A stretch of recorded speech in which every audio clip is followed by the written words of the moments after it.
me, Erica, and so today I'm going to be talking about my first tattoo.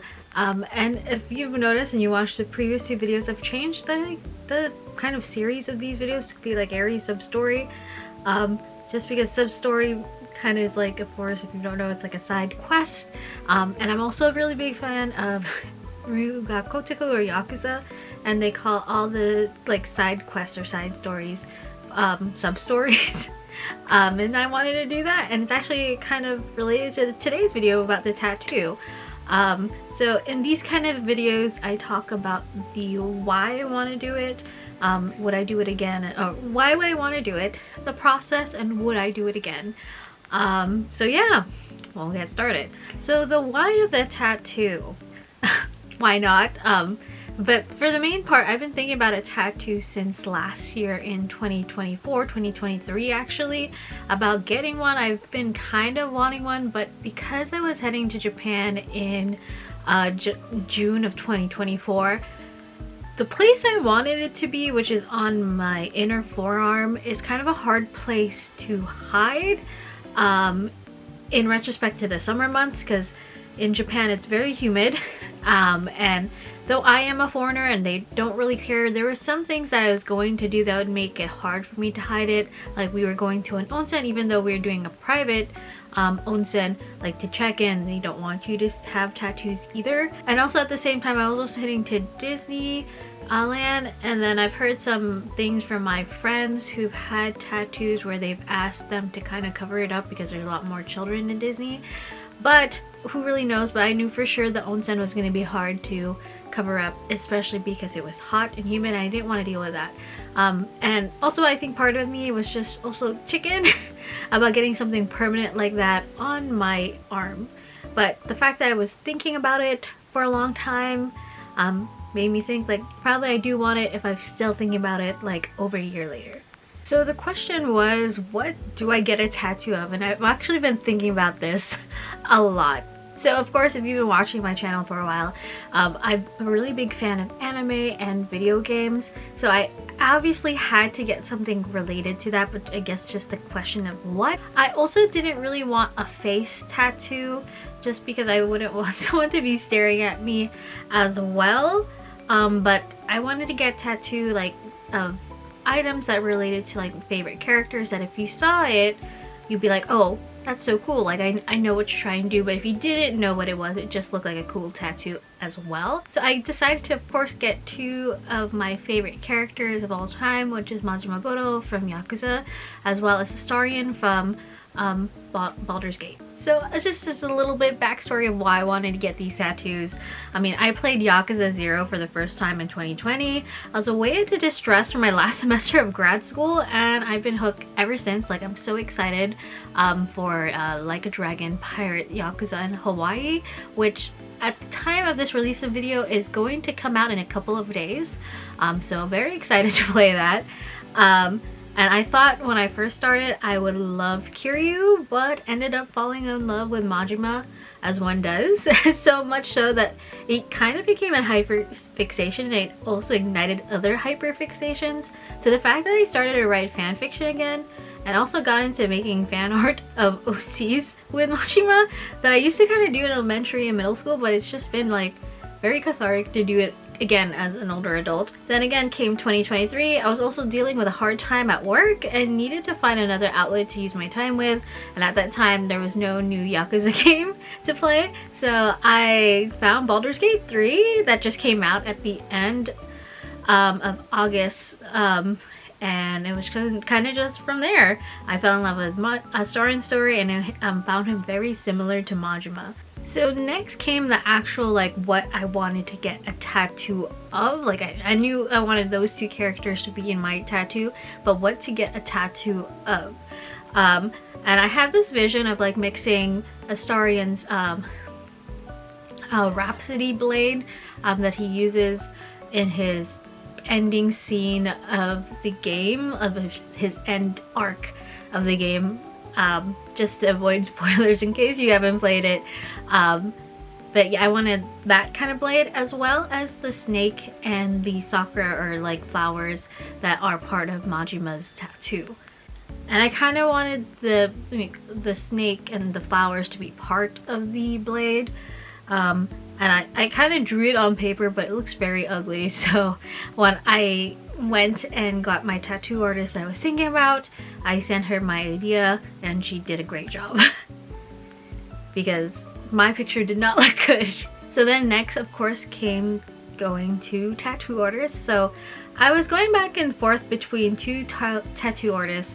About a year ago I thought about one just because I like their style, but then as the year passed, the tattoo artist that I decided to go with as well just did a little bit more different like samples that I was like, oh, actually I kind of think I want to go with this tattoo artist, but they're both from the same company. So I decided to go with Hello Tattoo in San Mateo, because a couple of my friends have also gotten tattoos from Hello Tattoo and they've been really friendly and nice, and they just look really nice, and I really wanted like a detailed tattoo. So I decided to go get from Hello Tattoo, and I got it from Tina, who works at Hello Tattoo. I really loved her work, and I did give her samples of what I was thinking about based on some of the things that she's already done for tattoos as well. So when I booked the appointment, it was around December time, and then I kind of got the tattoo around January 21st. And then of course the day of, I was kind of feeling already kind of nervous and stressed to the point that I think I got sick a little bit. And I wasn't scared for the tattoo wise, like the pain. I think I was just more scared that it was going to be actually like something permanent. It was my first one. I'm also come from like a Filipino family, and sometimes there's kind of, you know, as everyone does, there's sometimes stigma that comes with getting a tattoo, even though times have changed, but you know, parents are in a different timeline than of course us. So I was kind of scared for that part. I mean, my parents knew, but they were like, are you sure? Are you sure or not? Do you want to do it? So there was that. So then of course I drove there with actually my friend Abby, and we met Tina at around 1 p.m. at Hello Tattoo, and I hadn't seen the design yet until I got there, but once she showed me the design, I was like, oh my god, that's way better than what I was thinking. And she gave me different sizes, but I picked the medium size, and then she stenciled it on. So then of course came the part where we actually got that tattoo. So I decided to get a mixture of tattoo and color, but main tattoo and color, black and white and color. On my tattoo, the color was for of course the flowers, but everything else was pretty much black and white, as well as the red jewels on the blade.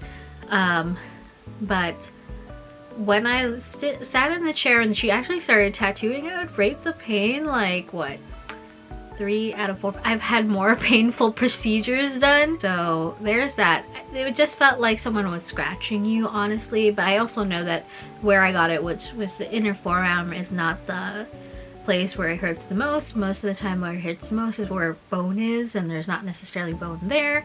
The one thing I would say, the places that it did kind of like, ooh, that kind of hurts, are things that were like near my wrist, as well as the colored section of the tattoo, because you are kind of going over open skin over and over again to fill the tattoo. And so during all of this, we also had like a 10-minute break in between like the 2-hour mark, just so that Tina could eat her lunch, as well as like just for break wise for us too. But it was already starting to look good. I really liked it.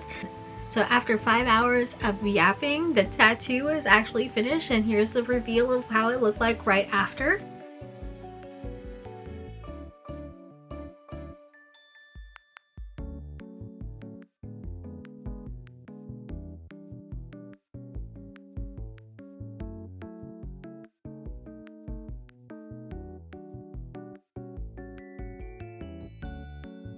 Tina also took a video and pictures of the tattoo, which is now up on her Instagram, which is really nice. After she had done the tattoo, she explained the aftercare for it, as well as gave like aquaphor for the tattoo, as well as directions of what to expect for the whole. So as the weeks went by, the tattoo healing process began after the second day. I took off the second skin the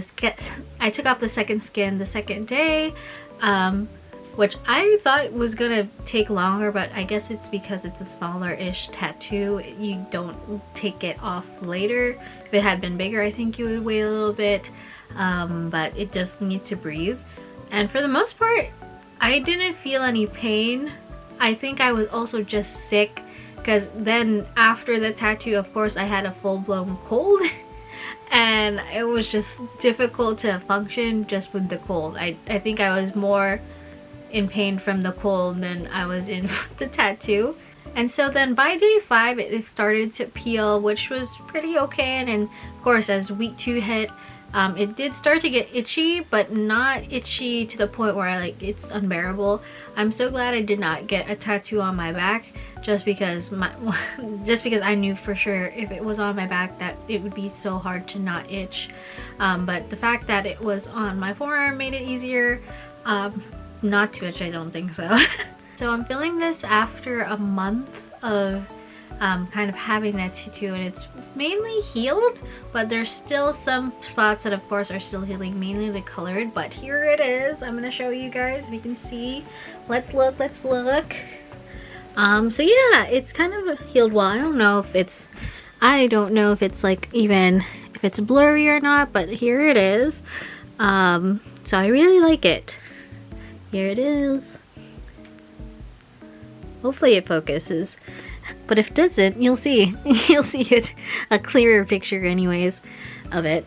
So of course the next question is, would I do this again? Maybe, and maybe not because it was like a traumatic experience getting a tattoo, but maybe because like I just don't know what to get a tattoo of. Usually some people say once you get your first tattoo you get like this bug and you're itching to get a new one, but I think I like this one so much and it means a lot to me that I'm not sure what else I would get a tattoo of.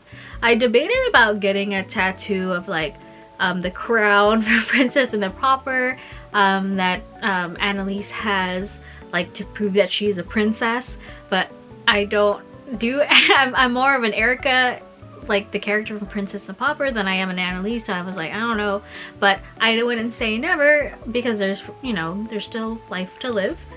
So if there's something that kind of interests me and I'm willing to like put it on my body in the sense of a tattoo, I wouldn't be opposed to getting another one. Just for right now, I'm like, I don't have any future plans to get one, just because there's nothing like I really want to get tattooed on my body.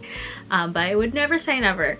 So with that, we've come to the end of the video. I'm not sure how long this video is, but we'll see in the editing stages how long it is. I don't foresee it to be that long. I feel like the other sub-stories haven't been super long as in comparison to my vlogs or other videos. So if you have a tattoo, please let me know what you have a tattoo of, if it means something or it's something that's just cool and you decided to put on your body. And with that, thank you so much you guys for watching this video, and I'll see you next time. Bye!